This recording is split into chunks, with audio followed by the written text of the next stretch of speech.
இன்னமும் அந்த செய்தியும் கேட்டு நீங்கள் போய்ட்டு தீர்தர்சனம், அற்புதம், அதிசயம், எழுப்புதல் போனீங்கன்னா நீங்கள் டிப்ரெஷனில் மாட்டி நிறைய பேர் உங்கள் லைஃபே ஸ்பாயில் ஆகும். இது ஒரு பெரிய ஸ்பாயில் ஆகிடும்.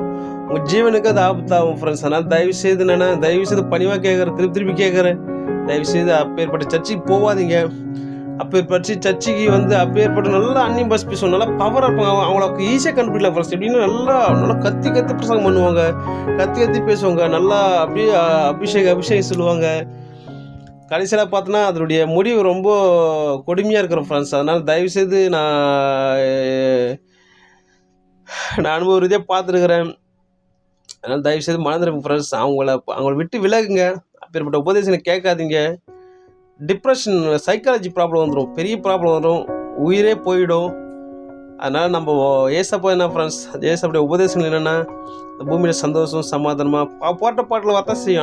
ஆனால் அதன் மத்தியில் சந்தோஷமாக, சமாதானமாக, நிம்மதியாக வாழத்தான் ஏசப்பா விரும்புகிறார் ஃப்ரெண்ட்ஸ். நம்ம சந்தோஷமாக வாழணும், நிம்மதியாக வாழணும், கனியுள்ளூரில் வாழணும், ஆவின் கனியில் அந்த நல்ல குணமுள்ளூரில், ஒழுக்கமுள்ளூரில் வாழணும். அதுதான் ஏசப்பா விரும்புகிறார் ஃப்ரெண்ட்ஸ். அதை விட்டு தயவுசெய்து இந்த 4 மாவடி தேடி போகாதீங்க. ஜபகோபுரம் தேடி போகாதீங்க. கள்ள உபதேசிகள், அது அவங்க எல்லாருமே கள்ளர்கள் ஃப்ரெண்ட்ஸ். தயவுசெய்து உங்களுக்கு புரியும். பேர் சொல்ல விரும்பல. ஏன்னா ஏன் பேர் சொல்ல விரும்பல, பேர் சொல்கிற இந்த பயலாம் அப்படிலாம் இல்லை ஃப்ரெண்ட்ஸ். அவங்க மனம் திரும்புன்னு சொல்லிட்டு நான் அவங்களுக்காக நான் மனசில் இருக்கிறேன் ஃப்ரெண்ட்ஸ். அதனால் தயவுசெய்து அப்பேற்பட்ட உபதேசம் கேட்காதீங்க. ஆசீர்வாதம், தீர்தர்சனம், தரிசனம், சொப்பனம். தயவுசெய்து அப்பேற்பட்ட உபதேசம் விட்டு விலகுங்க. அப்பேற்பட்ட உபதேசம் வீட்டில் சேர்க்காதீங்க. தயவுசெய்து காஷன் எடுங்க.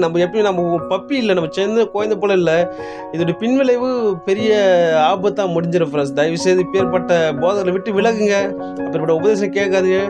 நம்முடைய வாழ்க்கையை சீர்படுத்துகிற உபதேசம், நற்குணங்கள், நற்கிரிகள், நற்செயல்கள், வாழ்வில் தத்துவங்கள், அப்படிப்பட்ட உபதேசங்களை கேளுங்க ஃப்ரெண்ட்ஸ். ஓகே ஃப்ரெண்ட்ஸ், இன்னும் நிறைய இருக்குது. நான் பின்வரும் காலங்களும் கூட ஷேர் பண்ணுறேன் ஃப்ரெண்ட்ஸ். இது ஒரு எச்சரிக்கை செய்தியாக எடுங்க. ஓகே ஃப்ரெண்ட்ஸ், தயவுசெய்து இன்னும் பின்வரும் காலம் நிறைய சொல்கிறேன் ஃப்ரெண்ட்ஸ். என் லைஃப்பில் நடந்ததெல்லாம் உங்க கூட ஷேர் பண்ண விரும்புகிறேன். இன்னும் பின்வரும் காலங்களிலே நான் உங்களுக்கு கூட ஷேர் பண்ணுவேன் ஃப்ரெண்ட்ஸ். ஓகே ஃப்ரெண்ட்ஸ், இந்த தாட்ஸ் நமக்கு புரோஜனமாக நம்புகிறேன். Okay friends, bye friends, make a nice day. God bless you. Bye friends, bye.